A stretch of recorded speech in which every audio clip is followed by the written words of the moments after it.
पिऊचा खोकला इतका जास्त वाढला आहे ना की रात्रभर ती झोपलीच नाही. त्याच्यामुळे सकाळी उठायला आहे ना खूप उशीर झाला. टिफिन वगैरे बनवून ना माऊची तयारी करायला घेतली, कारण की घरातले कामं तर होतच राहतील पण तिच्या शाळेला वेळ व्हायला नको.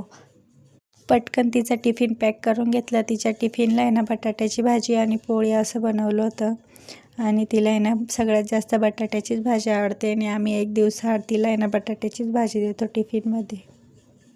माऊला आहे ना शाळेच्या व्हॅनपर्यंत सोडून आले आणि पटकन घरातले काम आवरायला घेतले, कारण की पिऊ झोपेल होती आणि ती जर उठली ना तर ती काहीच करू देत नाही आणि तिला बरं पण नाही, सारखी रडत असते आणि तिलाच घेऊन बसा. घरातले ना कांदे लसूण संपलेले होते, ते रात्रीच घेऊन आले होते पण मला काही वेळच नव्हता लावायला, म्हणून सकाळी ते लावायला घेतले. इकडे ना खूप जास्तीचा पाऊस चालू आहे आणि कपडे हे वाळतच नाही. त्याच्यामुळे ना आज खूप छान ऊन पडलं होतं. म्हणलं सगळे कपडे बाहेर टाकते. 2 घंटे कपडे बाहेर ठेवले. दुपारी घरात घेऊन आली, घड्या वगैरे करून व्यवस्थित कपाटामध्ये ठेवून दिले, कारण की सगळ्यात जास्त टेन्शन हे कपड्याचंच.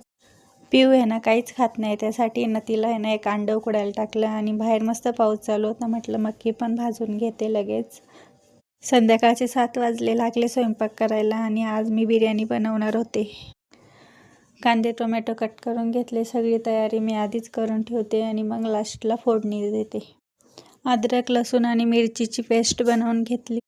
इकडे आहे ना आमच्या माऊचा चालू होता अभ्यास. तिच्याकडे जर लक्ष नाही दिलं ना तर तिचं लक्ष टीव्हीतच राहतं.